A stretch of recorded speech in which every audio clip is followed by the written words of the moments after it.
Hi friends, ಎಲ್ರಿಗೂ ನಮಸ್ಕಾರ. Varadashri kitchen and ವ್ಲಾಗ್ಗೆ ಸ್ವಾಗತ. ನಾನಿವತ್ತು ಮಾಡಿದ್ದು ಬೆಂಡೆಕಾಯಿ ಸಾಂಬಾರು. ತುಂಬ ಈಸಿಯಾಗಿ ಬೇಗನೆ ಮಾಡ್ಕೊಳ್ಳುವಂಥ ಬೆಂಡೆಕಾಯಿ ಸಾಂಬಾರು. ಈ ಸಾಂಬಾರನ್ನು 10 ನಿಮಿಷದಲ್ಲಿ ಮಾಡ್ಕೊಳ್ಬೋದು. ಅಷ್ಟು ಈಸಿಯಾಗಿದೆ. ಬೇಳೆ ಬೇಯಿಸ್ಕೊಳ್ಳೋ ಅಗತ್ಯ ಇಲ್ಲ, ಏನೂ ಇಲ್ಲ. ಬೇಗನೆ ಮಾಡ್ಕೊಳ್ಳುವಂಥ ಸಾಂಬಾರು. ಒಂದು ಸಾರಿ ಮನೆಯಲ್ಲಿ ಟ್ರೈ ಮಾಡಿ ಫ್ರೆಂಡ್ಸ್, ಎಲ್ಲರೂ ಇಷ್ಟಪಡ್ತಾರೆ. ನೋಡಿ ಫ್ರೆಂಡ್ಸ್, ನೋಡಿ ನಾನು ಫಸ್ಟು ಒಂದು 10ರಿಂದ 15 ಬೆಂಡೆಕಾಯನ್ನು ತೊಗೊಂಡಿದ್ದೀನಿ. ಒಂದು 250 ಗ್ರಾಮ್ ಆಗುವಷ್ಟು ಇದೆ. ಇದನ್ನು ಕ್ಲೀನಾಗಿ ತೊಳೆದಿಟ್ಕೊಂಡಿದ್ದೀನಿ. ಬೆಂಡೆಕಾಯನ್ನು ಒರೆಸ್ಕೊಂಡು ಈ ಥರ ಕ್ಯೂಬ್ ಥರ ಕಟ್ ಮಾಡ್ಕೊಂಡಿದ್ದೀನಿ.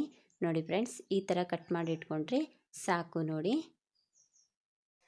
ಫ್ರೆಂಡ್ಸ್, ಮಸಾಲೆಗೆ 1 ಕಪ್ ಆಗುವಷ್ಟು ಕಾಯಿ ತುರಿನೇ ತಗೊಂಡಿದ್ದೀನಿ. ಹಾಗೆ ಸ್ವಲ್ಪ ಅರಿಶಿನ ಇಟ್ಕೊಂಡಿದ್ದೀನಿ. ಹಾಗೆ ಸ್ವಲ್ಪ ನೋಡಿ ಹುಣಸೆ ಹಣ್ಣನ್ನು ತೊಗೊಂಡಿದ್ದೀನಿ. ಸ್ವಲ್ಪ ಇದ್ದರೆ ಸಾಕು.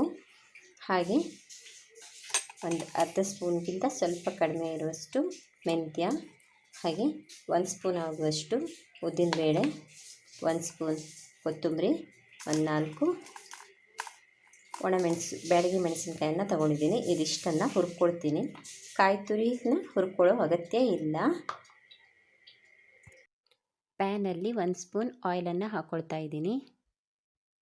ಉದ್ದಿನಬೇಳೆ, ಮೆಂತ್ಯ, ಕೊತ್ತಂಬರಿ ಕಾಳು ಇದೆಲ್ಲ ಒಂದು ಸಾರಿ ಹುರ್ಕೊಳ್ತೀನಿ. ಸ್ವಲ್ಪ ಬ್ರೌನ್ ಕಲರ್ ಆಗುವಷ್ಟು ಹುರ್ಕೊಳ್ತೀನಿ. ಇಷ್ಟು ಹುರ್ಕೊಂಡ್ರೆ ಸಾಕು. ಈಗ ನೋಡಿ ಒಣಮೆಣಸಿನ್ಕಾಯನ್ನು ಕಟ್ ಮಾಡಿ ಹಾಕ್ಕೊಳ್ತಾ ಇದ್ದೀನಿ.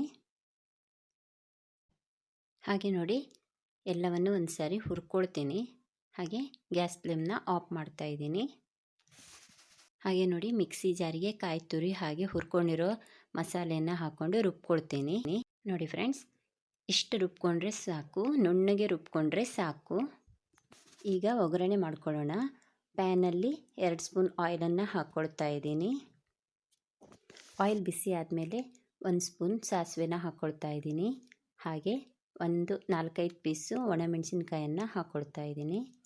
ಹಾಗೆ ಸ್ವಲ್ಪ ಕರಿಬೇವನ್ನು ಹಾಕ್ಕೊಳ್ತಾ ಇದ್ದೀನಿ. ಎಲ್ಲ ಒಂದು ಸಾರಿ ಹುರ್ಕೊಳ್ತೀನಿ. ಇಷ್ಟು ಹುರ್ಕೊಂಡ್ರೆ ಸಾಕು. ಈಗ ಕಟ್ ಮಾಡ್ಕೊಂಡಿರೋ ಬೆಂಡೆಕಾಯನ್ನು ಹಾಕ್ಕೊಳ್ತಾ ಇದ್ದೀನಿ. ಹಾಗೆ ಎಲ್ಲ ಮಿಕ್ಸ್ ಮಾಡಿಕೊಂಡು ಹುರ್ಕೊಳ್ತೀನಿ. ಸ್ವಲ್ಪನೂ ನೀರು ಹಾಕದೆಯ ಆಯಿಲಲ್ಲೇ ಹುರ್ಕೊಳ್ಬೇಕು. 2 ಸ್ಪೂನ್ ಆಯಿಲ್ ಸಾಕು ಇದನ್ನು ಹುರ್ಕೊಳ್ಳಿಕ್ಕೆ. ಒಂದು 5 ನಿಮಿಷ ಹುರ್ಕೊಂಡ್ರೆ ಸಾಕು. ನೋಡಿ ಸಾಫ್ಟಾಗಿ ಬಿಡುತ್ತೆ, ಕಲರ್ ಕೂಡ ಚೇಂಜ್ ಆಗುತ್ತೆ. ಈಗ ಮಸಾಲೆನ ಸೇರಿಸ್ಕೊಳ್ಬೇಕು. ನೋಡಿ ನಾನು ಮಸಾಲೆನ ಸೇರಿಸ್ಕೊಳ್ತಾ ಇದ್ದೀನಿ. ಹಾಗೆ ನೋಡಿ ಸ್ವಲ್ಪ ನೀರನ್ನು ಸೇರಿಸ್ಕೊಳ್ತಾ ಇದ್ದೀನಿ. ಹಾಗೆ ರುಚಿಗೆ ತಕ್ಕಷ್ಟು ಉಪ್ಪನ್ನು ಸೇರಿಸ್ಕೊಳ್ತಾ ಇದ್ದೀನಿ. ಹಾಗೆ ಸ್ವಲ್ಪ ಬೆಲ್ಲನ ಸೇರಿಸ್ಕೊಳ್ತಾ ಇದ್ದೀನಿ. ಇಷ್ಟ ಇದ್ದರೆ ಹಾಕ್ಕೊಳ್ಬೋದು, ಇಲ್ಲ ಅಂದರೆ ಸ್ಕಿಪ್ ಮಾಡ್ಕೊಳ್ಬೋದು. ಹಾಗೆ ಎಲ್ಲ ಒಂದು ಸಾರಿ ಮಿಕ್ಸ್ ಮಾಡ್ಕೊಳ್ತೀನಿ. ನೋಡಿ ಫ್ರೆಂಡ್ಸ್, ಇಷ್ಟು ತೆಳ್ಳಗೆ ಮಾಡಿಕೊಂಡ್ರೆ ಸಾಕು. ರೈಸಿಗೆ ತುಂಬ ಚೆನ್ನಾಗಿರುತ್ತೆ. ಈಗ ಮುಚ್ಚಳ ಮುಚ್ಚಿ ಒಂದು 2 ನಿಮಿಷ ಹೈ ಫ್ಲೇಮಲ್ಲಿ ಕುದಿಸ್ಕೊಳ್ತೀನಿ. ನೋಡಿ ಫ್ರೆಂಡ್ಸ್, 2 ನಿಮಿಷ ಆಗಿದೆ. ಈಗ ಮುಚ್ಚಳನ ಓಪನ್ ಮಾಡ್ತಾ ಇದ್ದೀನಿ. ನೋಡಿ ಎಷ್ಟು ಚೆನ್ನಾಗಿ ಕುದಿ ಬರ್ತಾ ಇದೆ ಅಂತ. ತುಂಬ ಚೆನ್ನಾಗಿರುವಂಥ ಸಾಂಬಾರು ರೆಡಿಯಾಗಿದೆ. ಈ ಸಾಂಬಾರು ಮಾಡ್ಕೊಳ್ಳಿಕ್ಕೆ 10 ನಿಮಿಷ ಸಾಕು. ಬೆಂಡೆಕಾಯನ್ನು ಕಟ್ ಮಾಡಿಕೊಂಡು ಇದನ್ನು ರೆಡಿ ಮಾಡ್ಕೊಳ್ಳಿಕ್ಕೆ 10 ನಿಮಿಷ ಸಾಕು. ಅಷ್ಟರೊಳಗಡೆ ಈ ಸಾಂಬಾರು ಆಗುತ್ತೆ. ತುಂಬ ಚೆನ್ನಾಗಿರುವಂಥ ಸಾಂಬಾರು ರೆಡಿಯಾಗಿದೆ. ನೋಡಿ ಫ್ರೆಂಡ್ಸ್, ನೀವು ಒಂದು ಸಾರಿ ಮನೆಯಲ್ಲಿ ಟ್ರೈ ಮಾಡಿ ಫ್ರೆಂಡ್ಸ್, ಎಲ್ರಿಗೂ ಇಷ್ಟ ಆಗುತ್ತೆ ಈ ಸಾಂಬಾರು. ಸ್ವಲ್ಪ ದಪ್ಪ ಇಟ್ಕೊಂಡ್ರೆ ಚಪಾತಿಗೆ ಪೂರಿಗೂ ಕೂಡ ಆಗುತ್ತೆ ಈ ಸಾಂಬಾರು. ಅಷ್ಟು ಚೆನ್ನಾಗಿರುವಂಥ ಸಾಂಬಾರು.